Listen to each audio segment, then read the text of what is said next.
We survived. We made it another day of Vlogmas. Thank you to Rumbl for sponsoring this video. So Rumbl is a new 60-second video social media app. Basically, the whole thing is predicated on prompts. Like, you'll get a question and you can share your thoughts on the prompt. Now, I actually answered a bunch of questions on Rumbl about being a YouTuber. I think it's a really cool idea to get people talking about things. It's really easy to respond to what other people have to say using a video response, so you can really get the conversation going about different subjects. Rumbl is also a great way to get your foot in the door if you want to be a content creator. There's less of a hurdle. You can kind of just pull out your phone, choose a question you want to answer, and start talking about it and get a taste of what it feels like to film yourself, vlog a little bit, and put your ideas into the world. So download Rumbl at the link in the description. You can join me on there. We could hang out, talk about different subjects. Thank you again, Rumbl, for sponsoring this video. Now let's get into the vlog. This morning, I need to pack 4 of your Aeroskateco orders. Thank you, Sarah, Andrea, Dana, and Niles. I hope I said those names right. Those are the 4 orders I'm packing. Gonna run those to the post office. So let's start another day.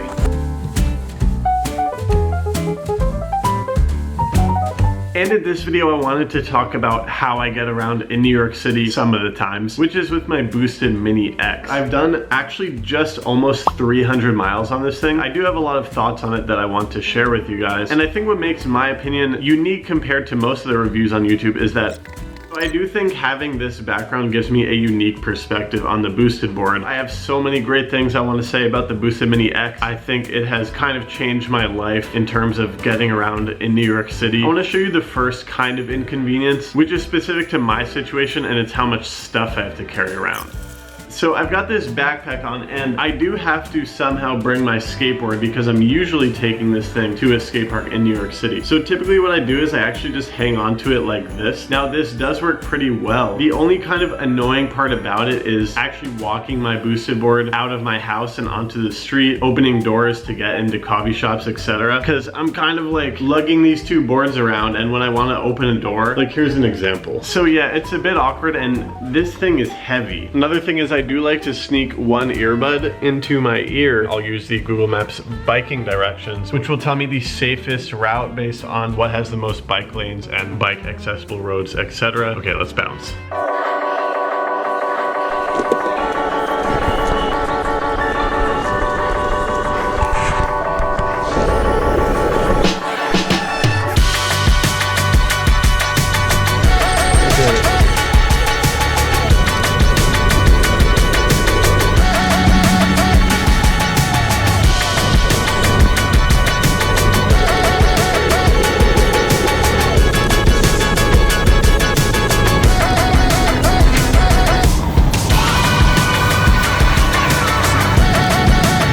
Smooth roads with a nice fat bike lane like this. These are the best. I'm at max speed at the current mode I'm at right now. Feels like a good speed. Yeah, nothing's like the movie. I absolutely love like just going to meet people. I think it's awesome. It can always lead to like something cool, a friendship, anything really. Here's Austin. What's up, Austin? I think we're gonna take some photos too. Should be good, and then we're gonna skate. Oh boy. You can turn off the boosted board by holding this down and then holding the button.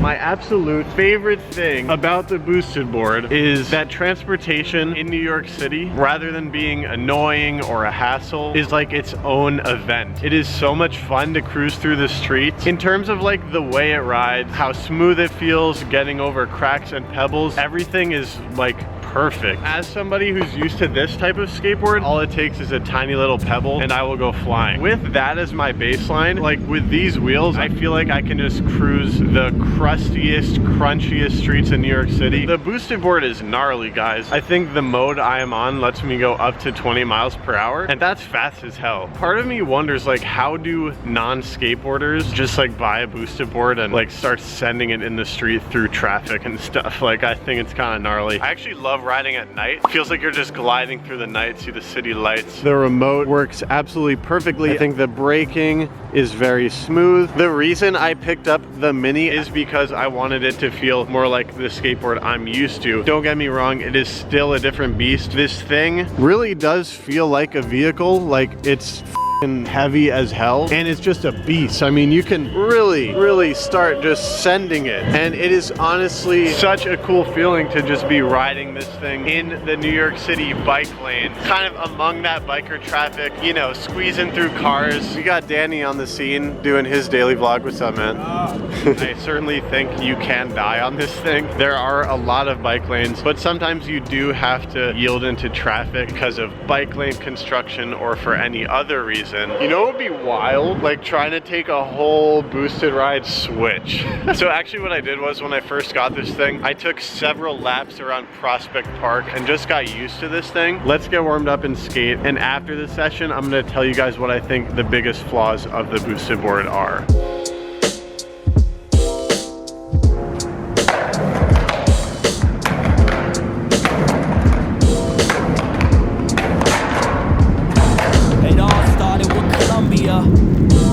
Your demo to a major label at 16 will humble ya.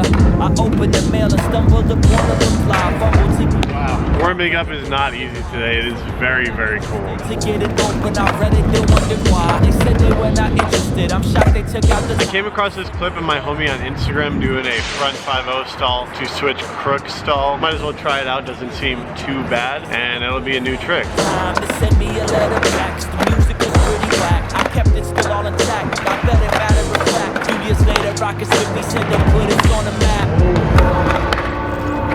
It ain't crack like that. I thought we finally made it, dropping projects back to back.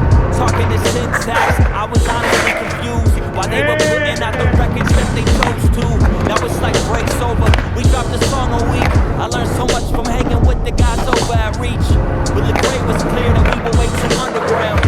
Even though Kendrick and Cole started to bubble now. I guess he never really saw the vision. It's cool, grateful for all. Yeah, boy, you could. Wacko signs.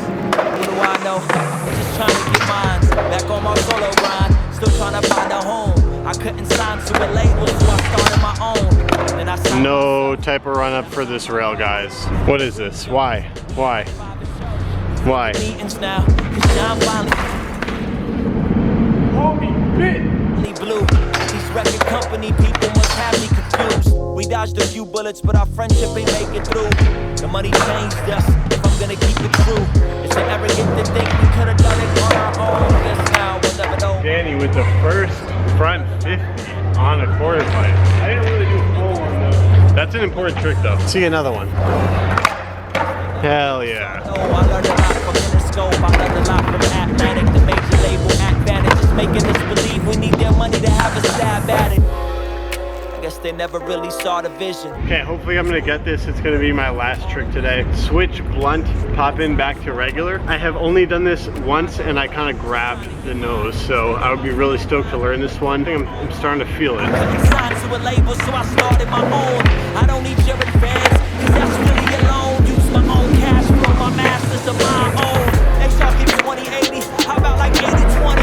I'm finna make this money. 2 in a row. Take it from me, time to storm on the beast. A legacy to seek. I drop a song a week for my son and my niece. I do like 3 a day. So I'm extremely stoked on the progress I just made. A lot of the times what happens with switch tricks in particular is the first couple will just feel so uncomfortable. Like it just feels like the trick is nowhere within reach, and then that can lead to you giving up the trick and never learning it or trying it really. But more often than not, if you just keep battling through that uncomfortable phase, as soon as you figure out the right weight distribution, all of a sudden the trick can seem very easy. As soon as I got a little bit more comfortable getting into that blunt, I shifted my mindset to the nose. I'm facing regular stance, I just need to pop off the nose and go back into regular. Honestly, feels less scary going into that one than a normal blunt to fakie because you're going back in switch. So anyway, super stoked on that. An interesting downfall to the boosted board is that when you're with friends who don't have a boosted board, just that skate life of like skating on a normal board to the skate park, you can't really participate in that in the same way. Like I could completely toast you and go way faster than you. I could skate next to you, and if we're walking, like then I have to hold this heavy ass thing, you know?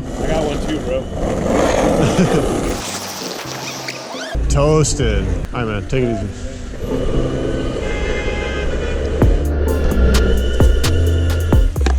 I promise I'm gonna finish this review, but I almost forgot I have 2 back-to-back calls set up. Now we already did an introduction via email. This costs $1,000. Here's how you can justify it. If you're gonna use this thing a lot,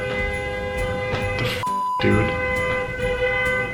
Let's do some quick math here. So a subway swipe in New York City costs $2.75, and whenever you use the subway, you're probably gonna take the subway to come back. If you take your booster board out instead of the subway 182 times, the expenses are equal, subway or booster board. And then if you surpass that, you're actually saving money by making that investment in the booster board. If it works for you, I think it's definitely worth the price, like no brainer. I'm on the eco mode, which is not the fastest it can get, but it goes plenty fast for me. If you're on the eco mode, the range is supposed 12.5 miles in total, which was the case when I first got this boosted board, but lately the range has just not been cutting it. I can't even make it 10 miles on my boosted board, which actually significantly changes the experience. My theory is it's because of the cold weather. It's happened to me a couple times where I think I'm gonna make it all the way home and then the battery dies, and walking that boosted board home is not fun. I still could go one way to the skate park and then just plan to chill in Starbucks while I charge up a little bit, but that kind of changes the experience. You're not just totally free zipping around the city. You have to plan to pause somewhere, which could work for you. For me, it's a little bit annoying. And in generally in the winter, riding just isn't as pleasant. Yeah, that wind chill, your eyes start watering. I almost sometimes wish I had snowboard goggles. I think I'm definitely gonna be using it significantly less in the winter because of the reduced range and because it's just kind of unpleasant. With that said, I personally am extremely stoked on this purchase. I'm so happy to be a booster board owner. It is quite a magical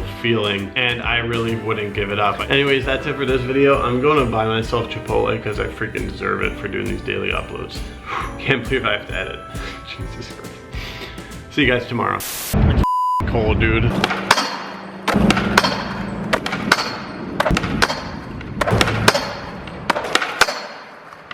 This white balance is whack. You can go backwards, by the way. Ready? Ah!